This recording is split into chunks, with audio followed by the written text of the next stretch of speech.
ಬೆಂಗಳೂರಿನಲ್ಲಿ ಬೇರೆ ಜಾಗಗಳ ಪರಿಸ್ಥಿತಿ ಬೇರೆ, KR-ಪುರಂ ಪರಿಸ್ಥಿತಿ ಬೇರೆ. KR-ಪುರಂನಲ್ಲಿ ಒಳಗಡೆ ಜಾಗ ಇದೆ, ಒಳಗಡೆ ಮೇಕೆ ಕುರಿ ಕಟ್ಕೊಂಡಿದ್ದಾರೆ. ಆಫೀಸ್ ಒಳಗಡೆ ಕೂತ್ಕೊಡಿ, ಜಾಗ ಕೊಡಿ ಅವ್ರು ವ್ಯಾಪಾರ ಮಾಡಕ್ಕೆ. ಈಗಾಗಲೇ ಬೆಂಗಳೂರು 21 ಕಾರ್ಯಕ್ರಮ ನಡೀತಾ ಇದೆ. KR-ಪುರಂನಲ್ಲಿ ಲಾಸ್ಟ್ ವೀಕೆಂಡ್ ಅಲ್ಲಿ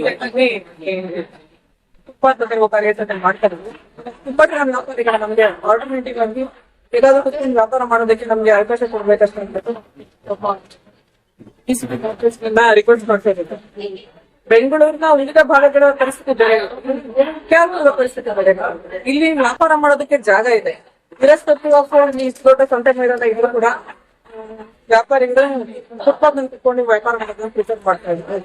ಸಂತೆ ಒಳಗಡೆ ಬಂದು ಕುತ್ಕೊಂಡು ವ್ಯಾಪಾರ ಮಾಡಿ ಅಂತ ಹೇಳಿದಾಗ ಇಲ್ಲ ಸಂತೆ ಒಳಗಡೆ ಹೋಗೋದಕ್ಕೆ ನಿಮಗೆ ಜಾಗ ಇಲ್ಲ, ಒಂದು ಆರೋಗ್ಯದ ಒಳಗಡೆ ಹೋಗೋದಕ್ಕೆ ವ್ಯವಸ್ಥೆ ಇಲ್ಲ, ಅದಕ್ಕೆ ವ್ಯವಸ್ಥೆ ಮಾಡ್ಕೊಳ್ಳಿ ಅಂತ ಅಂದ್ರೆ ಬೇಡಿಕೆಗಳನ್ನ ಬಂದಿರ್ತಾರೆ. ಆ ಹಿನ್ನೆಲೆ ಈ ಸಂತೆ ಒಳಗಡೆ ಬರೋದು ಒತ್ತುವರಿ ಆಗಿದೆ. ಅದನ್ನ ಇವತ್ತು ತೆರವು ಮಾಡ್ಕೊಂಡು ಅವ್ರಿಗೆ ಎಲ್ಲಿ ವಾಹನಗಳ ನಿಲುಗಡೆ ಮಾಡ್ಕೊಳ್ಬೇಕಂತ ಕೂಡ ನಾವು ಹೇಳಿದ್ದೀವಿ.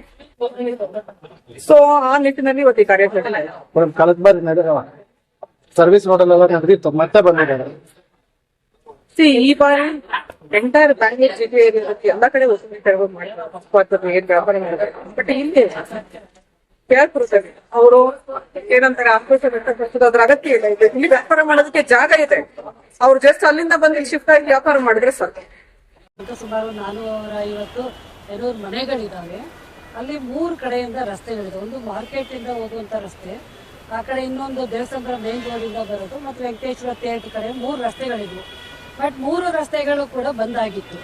ಇಲ್ಲಿ ಮಾರ್ಕೆಟ್ ಇಂದ ಹೋಗುವಂತ ರಸ್ತೆಯಲ್ಲಿ ಕಸದ ರಾಶಿ ತುಂಬಿಸಿ ಇವತ್ತು ಮಾರ್ಕೆಟ್ ಪೂರ್ತಿಯಾಗಿ ರಸ್ತೆಗಳು ಬಂದ್ ಆಗಿತ್ತು.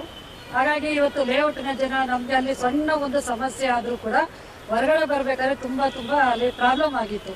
ಆ ಹಿನ್ನೆಲೆ ಒಳಗಡೆ ಲೇಔಟ್ನ ನಿವಾಸಿಗಳು ಎಲ್ಲರೂ ಕೂಡ ಸೇರಿ ನಮ್ಮ GBI ಜಾಯಿಂಟ್ ಕಮಿಷನರ್ ಅವ್ರಿಗೆ 6 ತಿಂಗಳಿಂದ ಒಂದು ಕಂಪ್ಲೇಂಟ್ ನಾವು ಕೊಟ್ಟಿದ್ವಿ. ಬಟ್ ಆ ಕಂಪ್ಲೇಂಟ್ ಜೊತೆಯಲ್ಲಿ ಮಾರ್ಕೆಟ್ ವ್ಯಾಪಾರಿಗಳನ್ನ ಎತ್ತಂಗಡಿ ಮಾಡಬೇಕಾದ್ರೆ ಬದಲಿ ವ್ಯವಸ್ಥೆ ಮಾಡಬೇಕು, ಮತ್ತೆ ಯಾವುದೇ ರೀತಿಯಾಗಿ ಅವ್ರಿಗೆ ತೊಂದರೆ ಆಗಬಾರ್ದು ಅನ್ನುವಂಥ ಇಂಟೆನ್ಷನ್ ಇಟ್ಕೊಂಡೆ ಅದರಲ್ಲಿ ಕೊಟ್ಟಿದ್ವಿ. ಯಾಕೆಂದ್ರೆ ಅವರು ಪ್ರತಿ ತಿಂಗಳು 30 ಲಕ್ಷ ರೂಪಾಯಿ GBIಗೆ ದುಡ್ಡು ಕೊಡ್ತಾರೆ, ಅಲ್ಲಿಂದ ಚಂದ ತೆಗೆದು ಕೊಡ್ತಾರೆ. 30 ಲಕ್ಷ ಕೊಡುವಾಗ ಅಲ್ಲಿ ವ್ಯಾಪಾರಸ್ಥರಿಗೆ ಮೂಲಭೂತ ಸೌಲಭ್ಯಗಳನ್ನು ಕಲ್ಪಿಸ್ಕೊಡ್ಬೇಕಾಗಿದ್ದು ಸರ್ಕಾರದ ಕರ್ತವ್ಯ. ಅದೆರಡನ್ನೂ ಕೂಡ ಬ್ಯಾಲೆನ್ಸ್ ಮಾಡಬೇಕು ಅಂತೇಳಿ ನಾವು ಮಾಡಿದ್ವಿ. ಅದೇ ಲಾಸ್ಟ್ ವೀಕಲ್ಲಿ ಸಂಡೇ ಅವತ್ತು ಸುಮಾರು 150 ಮಾರ್ಕೆಟ್ ಗಾಡಿಗಳು ನಮ್ಮ ಲೇಔಟ್ ಒಳಗೆ ಬಂದಂಥ ಸಂದರ್ಭದಲ್ಲಿ ಅಲ್ಲಿ ಒಬ್ಬರಿಗೆ ತುಂಬಾ ಸೀರಿಯಸ್ ಆಗಿ ಹೊರಗಡೆ ತಗೊಂಡೋಗ್ಬೇಕು ಅಂತ ಅನ್ನುವಾಗ ವೆಹಿಕಲ್ ಹೋಗ್ಲಿಕ್ಕೆ ಪ್ರಾಬ್ಲಮ್ ಆಗಿತ್ತು.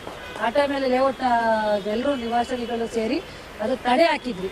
ತಡೆ ಹಾಕಿದ ಮೇಲೆ ಅವರೊಂದಷ್ಟು 2 ದಿನ ಟೈಮ್ ಕೇಳಿದ್ರು. ಅದರ ಆಧಾರದಲ್ಲಿ ಇವತ್ತು ಅದು ಮೊದಲ ರಸ್ತೆ ಇತ್ತು.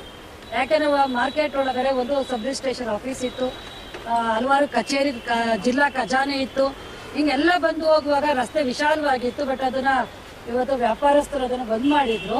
ಯಾಕೆಂದ್ರೆ ವ್ಯಾಪಾರಸ್ಥರಿಗೆ ಒಳಗಡೆ ಅಂಗಡಿಯಲ್ಲಿ ಜಾಗ ಕೊಟ್ಟಿರೋದ್ರಿಂದ ಒಳಗಡೆ ವ್ಯಾಪಾರ ಆಗಲ್ಲ ಅನ್ನುವಂಥ ಕಾರಣಕ್ಕೆ ಅವ್ರು ಹೊರಗಡೆ ಬಂದಿದ್ರು.